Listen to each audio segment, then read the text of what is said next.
Engkau siapkan seluruh kehidupan kami Tuhan, untuk kami menyambut firman-Mu hanya di dalam satu nama, dalam nama Tuhan Yesus Kristus. Semua yang siap mendengarkan firman Tuhan katakan amin. Shalom. Puji nama Tuhan, kita bisa kembali berjumpa pada malam hari ini, semua karena berkat dan anugerah Tuhan. Dan kita akan bersama-sama buka Alkitab kita malam hari ini dalam Yakobus 3 ayat 16. Yakobus 3 ayat 16.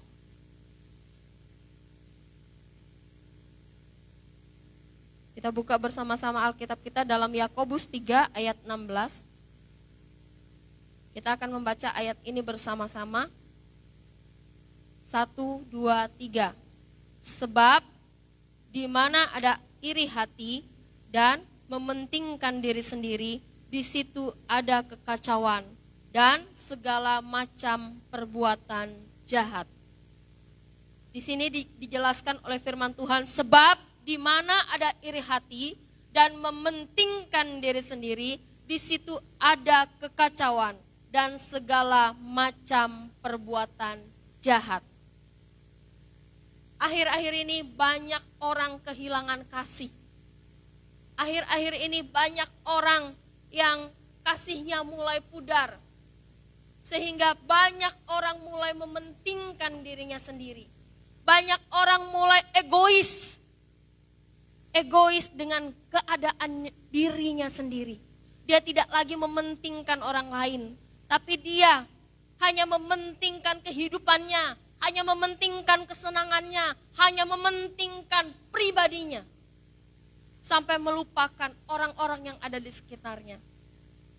Dan firman Tuhan malam hari ini mengatakan, sebab di mana ada iri hati dan mementingkan diri sendiri, di situ ada kekacauan dan segala macam perbuatan jahat. Dan hari-hari ini banyak sekali pengangguran.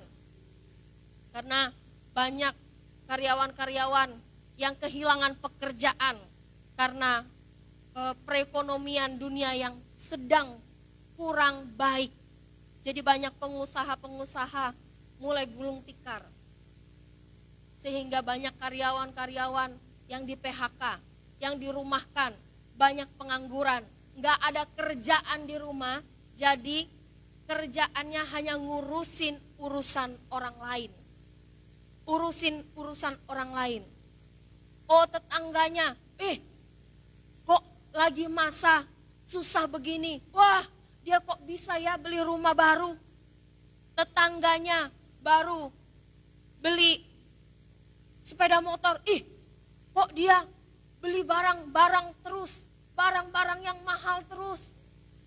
Banyak orang hari-hari ini sibuk ngurusin urusan orang lain. Karena apa? Karena gak ada kerjaan. Jadi kerjaannya ngurusin orang lain. Ngeliatin status setiap hari, status orang lain. Wih, dia sudah ke Amerika. Wih, dia sudah ke Singapura. Wih, dia lagi ada di pasar beli ikan. Wih, dia hari ini pakai baju pink. Semuanya diurusin, urusan orang lain. Sampai dia lupa. Karena dia terlalu sibuk mengurusi orang lain. Sampai dia lupa mengurusi hidupnya sendiri. Sampai dia lupa mengurusi hidupnya sendiri. Betapa banyak hari-hari ini orang yang hanya sibuk mengurusi urusan orang lain. Sehingga apa? Timbul iri hati dalam kehidupannya. Timbul iri hati dalam kehidupannya. Dan firman Tuhan mengatakan, sebab di mana ada iri hati dan mementingkan diri sendiri, di situ ada kekacauan dan segala macam perbuatan jahat. Ketika kita mulai iri hati, ketika kita mulai mementingkan diri sendiri, firman Tuhan katakan, di situ akan ada kekacauan. Akan ada kekacauan dan segala macam perbuatan jahat. Kenapa orang melakukan kejahatan? Karena ada rasa iri dalam kehidupannya, dalam hatinya. Karena dia tidak bisa mengontrol hatinya. Sama seperti Kain dan Habel. Sama seperti Raja Saul. Dia iri kepada Daud. Raja Saul iri kepada Daud. Karena apa? Karena Daud lebih disanjung-sanjung oleh rakyatnya. Karena Daud lebih diperhatikan oleh rakyatnya. Raja Saul iri sehingga apa? Sehingga timbul kejahatan dalam hatinya. Sehingga dia dikuasai roh jahat, kata firman Tuhan. Sehingga dia muncul pikiran untuk membunuh Daud. Untuk membunuh Daud. Ketika kita mulai iri, ketika kita mulai mementingkan diri sendiri, itu akan membahayakan kehidupan kita. Akan membahayakan kehidupan kita. Oleh karena itu, malam hari ini firman Tuhan mengajak kita semua sebagai anak-anak Tuhan, sebagai hamba-hamba Tuhan, marilah kita belajar untuk peduli dengan orang-orang yang ada di sekitarmu. Jangan engkau memiliki statement, oh aku senang kalau orang lain itu menderita. Tapi aku susah kalau orang lain itu sukses. Aku susah kalau orang lain itu lebih berhasil dari aku. Aku susah, aku sedih kalau ngelihat orang lain itu beli rumah baru. Aku sedih kalau ngelihat orang lain itu berhasil. Ketika orang-orang yang ada di sekitarmu berhasil, gak perlu engkau sedih. Gak perlu engkau kecewa. Harusnya engkau ikut senang. Wah, dia diberkati. Aku pun juga bisa diberkati. Harusnya itu yang kau lakukan. Bukan engkau malah merasa sedih dengan kebahagiaan orang lain. Karena itu tidak akan menambahi apapun dalam kehidupanmu. Itu hanya akan membuat engkau menderita. Hanya membuat engkau menjadi susah. Dan hanya membuat dirimu dikuasai oleh si jahat. Sehingga dari situ akan muncul kejahatan dalam kehidupanmu. Mulai muncul pikiran-pikiran yang kotor, pikiran-pikiran yang jahat, pikiran-pikiran yang tidak baik. Hari-hari ini karena banyaknya pengangguran, banyak orang yang akhirnya pikirannya itu mulai kotor, mulai tidak baik. Sehingga semakin banyak kejahatan terjadi di sekitar kita. Semakin banyak kejahatan terjadi di sekitar kita. Karena apa? Karena dia memiliki hati yang tidak baik. Karena dia memiliki pikiran yang tidak baik. Oleh karena itu firman Tuhan mengajak kepada kita semua. Di sini dikatakan sebab di mana ada iri hati dan mementingkan diri sendiri, di situ ada kekacauan dan segala macam perbuatan jahat. Sama seperti Raja Saul ketika Daud dipuji-puji oleh rakyatnya. Apa yang dilakukan oleh Raja Saul? Dia iri kepada Daud. Sehingga apa? Sehingga dia berusaha untuk membunuh Daud. Sehingga dia berusaha untuk menghancurkan Daud. Sehingga dia berusaha untuk menyingkirkan Daud. Sehingga dia lupa kalau dia sebenarnya lebih tinggi kedudukannya daripada Daud. Dia lebih tinggi kedudukannya daripada Daud. Kalau mau dipikir dengan akal sehat, ngapain aku iri? Aku kan atasannya Daud. Harusnya dia berpikir seperti itu. Tapi karena ada iri hati, dia tidak bisa berpikir dengan baik. Akhirnya dia dikuasai oleh iri hati dan kejahatan yang muncul dalam hidupnya. Sehingga itu menimbulkan kebinasaan dalam hidupnya. Sehingga itu menimbulkan kekacauan dalam hidupnya, dalam kerajaannya. Dia tidak bisa memimpin dengan baik. Karena apa? Karena hatinya sedang rusak, hatinya sedang gak beres, hatinya sedang tidak baik. Dia fokusnya hanya, gimana aku menghancurkan Daud, gimana aku singkirkan Daud, gimana aku membunuh Daud. Sehingga dia lupa memikirkan hal-hal penting lainnya. Firman Tuhan mengajarkan kepada kita semua pada malam hari ini. Jangan engkau iri dengan orang-orang yang ada di sekitarmu. Jangan engkau iri dengan kesuksesan orang lain.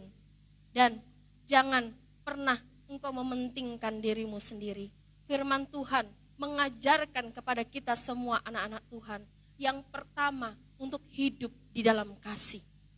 Firman Tuhan selalu mengajarkan kepada kita semua, kasihilah Tuhan Allahmu dan kasihilah sesamamu manusia.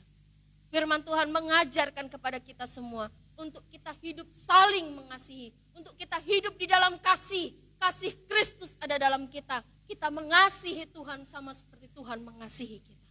Dan kita mengasihi orang-orang di sekitar kita sama seperti Tuhan sudah mengasihi kita. Itu yang Tuhan mau akhir-akhir ini anak-anak Tuhan lakukan dalam kehidupan kita.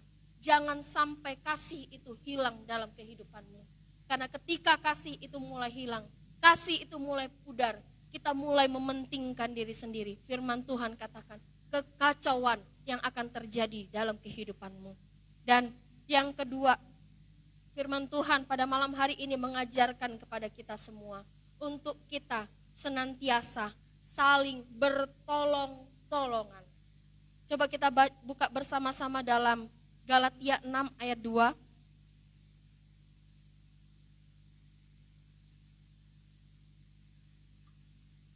Kitab Galatia 2. Kitab Galatia 2. Kitab Galatia 6 ayat 2. Kitab Galatia 6 ayat 2. Di situ dikatakan, bertolong-tolonglah menanggung bebanmu, demikianlah kamu memenuhi hukum Kristus. Bertolong-tolonglah menanggung bebanmu. Firman Tuhan mau kita saling tolong menolong. Kita sebagai saudara seiman kita harus saling tolong menolong, saling mendoakan. Kalau engkau gak bisa bantu materi, minimal engkau bisa mendoakan orang lain yang ada di sekitarmu. Jangan ketika ada orang di sekitarmu sedang mengalami kesusahan, engkau malah bilang, puji Tuhan, rasain kamu, syukurin kamu. Jangan malah kita menyumpahi dia. Firman Tuhan tidak menghendaki itu dalam kehidupan kita.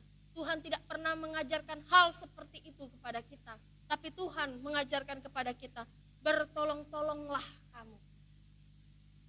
Firman Tuhan mengajarkan kepada kita untuk kita saling tolong menolong. Ketika ada saudara seiman kita yang mengalami kesusahan, tolonglah dia. Kalau engkau tidak bisa membantu dia di dalam materi, engkau gak bisa bantu menyelesaikan masalahnya, setidaknya engkau bisa membantu mendoakan dia. Engkau bisa membantu untuk kasih semangat dia. Supaya apa? Supaya dia tidak kehilangan kekuatan. Supaya dia tidak kehilangan gairah. Supaya dia tidak kehilangan damai sejahtera dalam kehidupannya. Ketika dia mengalami masalah. Ketika dia mengalami tekanan. Ketika dia sedang dalam keadaan yang tidak nyaman. Firman Tuhan mau kita saling tolong menolong antara satu dengan yang lain. Dan yang ketiga, yang harus kita lakukan dalam kehidupan kita hari-hari ini adalah Tuhan mau untuk kita saling mengampuni. Tuhan mau untuk kita saling mengampuni. Suami mengampuni istri, istri mengampuni suami, anak-anak mengampuni orang tua mengampuni anak-anak.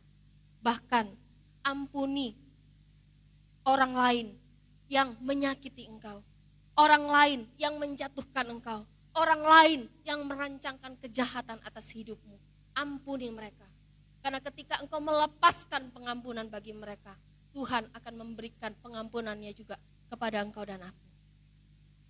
Dan ketika pengampunan Tuhan itu turun atas hidup kita, maka berkat Tuhan itu selalu baru buat kita. Berkat Tuhan akan mengalir dalam kehidupan kita. Tapi kalau kita menyimpan dendam, kita menyimpan sakit hati, kita menyimpan kekesalan, itu akan menghambat berkat Tuhan dalam hidup kita. Bukan Tuhan tidak mau memberkati engkau. Karena setiap anak-anak Tuhan, Tuhan sudah siapkan berkatnya masing-masing.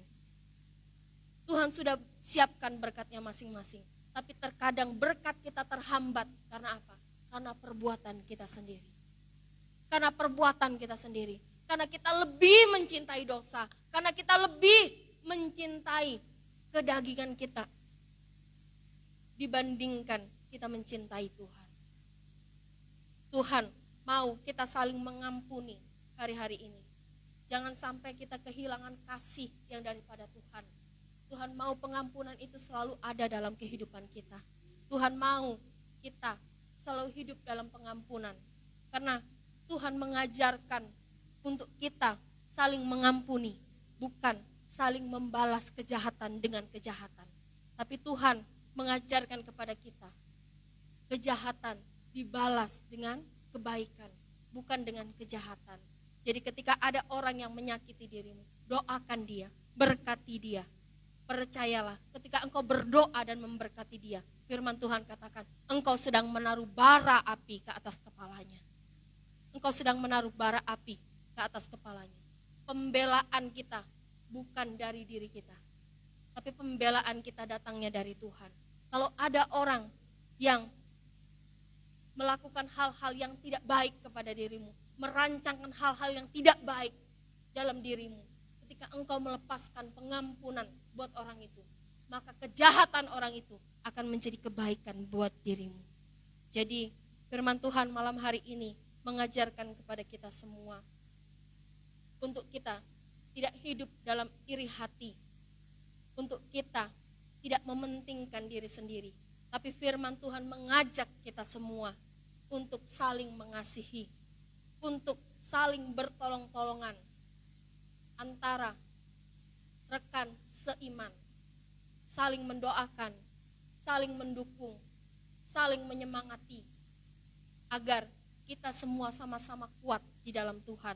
Dan yang ketiga, untuk kita saling mengampuni. Jangan pernah engkau menyimpan dendam dalam hidupmu. Karena ketika engkau menyimpan dendam, engkau sedang menyimpan sampah dalam hidupmu. Dan itu akan berbau busuk. Dan itu akan berakibat buruk bagi kehidupanmu. Puji nama Tuhan untuk firman Tuhan. Biarlah firman Tuhan yang singkat ini memberkati kita semua. Dan kita semua terus semangat di dalam Tuhan, terus semangat mengiring Tuhan. Jangan sampai kita kehilangan gairah untuk mencari Tuhan. Amin. Untuk firman Tuhan saya serahkan.